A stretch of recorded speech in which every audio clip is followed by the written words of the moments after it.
हम दूसरे पॉइंट पर हैं, इकोनॉमिक एफिशिएंसी। देखिए, सेंट्रल प्लानर्स जो हैं वही बताते हैं कि रिसोर्सेज किस तरीके से डिस्ट्रीब्यूट होंगी कंट्रोल इकोनॉमी में, जिस वजह से इनएफिशिएंट प्रोडक्शन होता है और जो प्रोड्यूसर्स होते हैं उनके पास इनएफिशिएंट अमाउंट ऑफ मनी होता है, जिस वजह से वो काम पूरा नहीं कर पाते, but they are not allowed to do so. They have to fulfil the they have to fulfill the target, they don't have to fail. Second है, मार्केट इकोनॉमी में जो इकोनॉमिक एफिशिएंसी है वो कंज्यूमर्स और फैक्टर्स ऑफ मार्केट डिटरमाइन करते हैं कि किस तरीके से रिसोर्सेज का डिस्ट्रीब्यूशन होना चाहिए। Specialisation and trade increases productivity. जो स्पेशलाइजेशन और ट्रेड होता है वही इंक्रीज करता है प्रोडक्टिविटी को। किसी चीज़ में स्पेशलाइजेशन है, ट्रेड अच्छे से हो रहा है, तो वो डिटरमाइन करेगी कि किस तरीके से आपकी इकोनॉमी चलेगी। थर्ड पॉइंट है मिक्स्ड इकोनॉमी का। एफिशिएंसी इज स्टिफल्ड, यानी कि सफोकेटेड है। क्यों? क्योंकि ट्रेडिशनल मेथड्स यूज़ कर रहे हो आप, बार्टर सिस्टम यूज़ कर रहे हो, नेग्लिजिबल अमाउंट ऑफ कैपिटल है आपके पास। बार्टर सिस्टम का मतलब है जो लोग कॉमर्स और आर्ट्स से हैं उनको पता होगा कि बार्टर सिस्टम क्या है, और जो साइंस ले चुके हैं उनको भी पता होगा बार्टर सिस्टम क्या है। बार्टर सिस्टम में क्या होता है, किसी प्रोडक्ट को खरीदने के लिए कोई प्रोडक्ट ही दे दिया जाता है।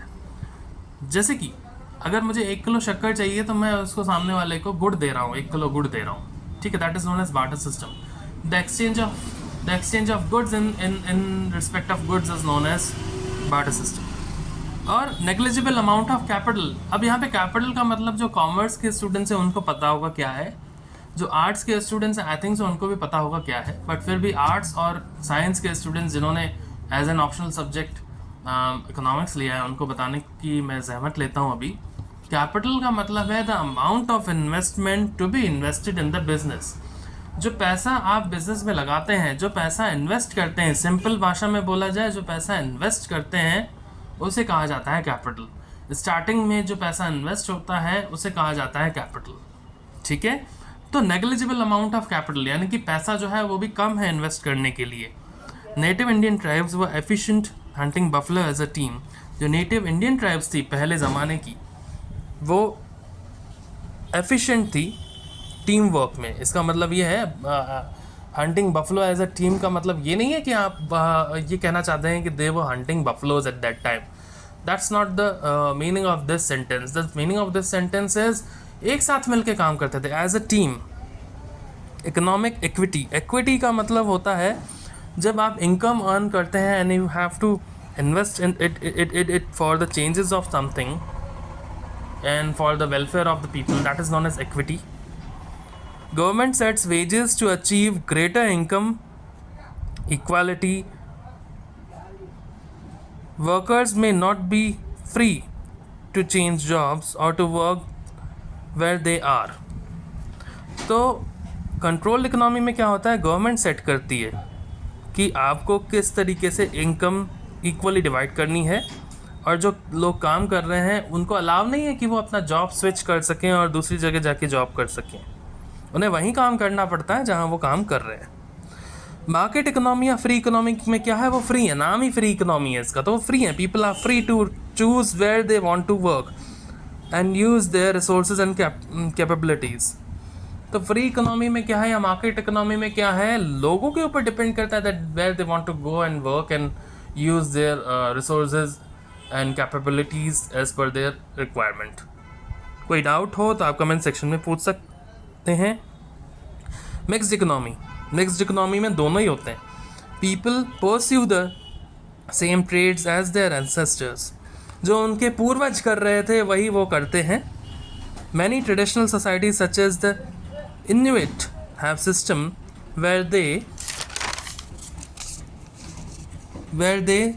community shares। तो जो लोग हैं वो उसी काम को करते हैं जो उनके पेरेंट्स करते थे, एंसेस्टर्स करते थे। और जो ट्रेडिशनल सोसाइटीज़ हैं वो आज भी, जैसे कि इन्यूट एक ट्रेडिशनल सोसाइटी है, वहाँ पे सिस्टम है कम्युनिटी वर्क का, यानी कम्युनिटी जिस तरीके से काम करती है वैसे ही वो काम करते हैं। अब हम आते हैं इसके फोर्थ पॉइंट पे, इकोनॉमिक फ्रीडम। ऑब्वियसली जब आप कंट्रोल इकोनॉमी की बात करते हैं तो जो फ्रीडम है वो कंट्रोल किया जाता है गवर्नमेंट के द्वारा। तो government owns most businesses, government के पास ही है मोस्ट ऑफ द बिजनेसेस। सारे डिसीजंस लेने का जो इकोनॉमी में एक दबदबा होता है वो गवर्नमेंट का ही होता है, सेंट्रल प्लानर्स का ही होता है। अब फ्री इकोनॉमी में आया तो प्राइवेट ओनरशिप जो है और फ्रीडम, जो प्राइवेट ओनरशिप है उनके पास है freedom to seek opportunities are valued. जो अपॉर्चुनिटीज़ है वो किस तरीके से वैल्यू करनी चाहिए, किस तरीके से उनका यूज़ करना चाहिए, ये प्राइवेट ओनरशिप है, ये लोगों की चॉइस है। और क्योंकि मिक्स्ड इकोनॉमी है तो उसमें ट्रेडिशंस तो आते ही हैं। Traditions determine jobs, individuals grow up learning the trade of their family. जो फैमिली करती आ रही है वही वो करते हैं आगे जाके। ऐसा आजकल नहीं है, लेकिन ये एक तरीके का आपको मिक्स्ड इकोनॉमी का एक ब्यौरा दिया गया है कि एक टाइम पे ऐसा होता था। और आजकल भी अगर देखा जाए मिक्स्ड इकोनॉमी, इंडिया इसका एक एग्जांपल है कि किसी के बाप दादा कोई शॉप चलाते थे और अगर वो शॉप अभी भी प्रॉफिटेबल है इस टाइम पे भी, तो आने वाली जनरेशन्स जो हैं, जो अभी तैयार हो गई हैं बिज़नेस करने के लिए या जॉब करने के लिए, they will choose there ancestral business instead of doing job, right. Economic stability, देखिए सेंट्रली प्लान्ड इकोनॉमी में कोई स्टेबिलिटी नहीं है,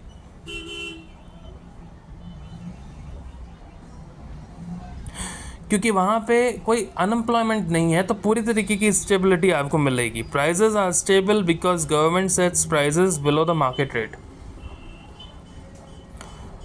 अब फ्री इकोनॉमी में क्या है, मार्केट्स में produce periods of low growth and high unemployment. इसमें होता है कई बार। Government economic policies try to promote economic growth.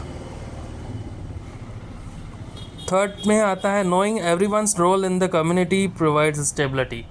तो सबसे ज़्यादा स्टेबिलिटी है मिक्स्ड इकोनॉमी में। पहला जो सेंट्रल प्लान है उसमें कोई अनएम्प्लॉयमेंट होता ही नहीं है। दूसरा, मार्केट्स में अप एंड डाउन्स आते हैं, इस वजह से कई बार प्रॉब्लम होती है।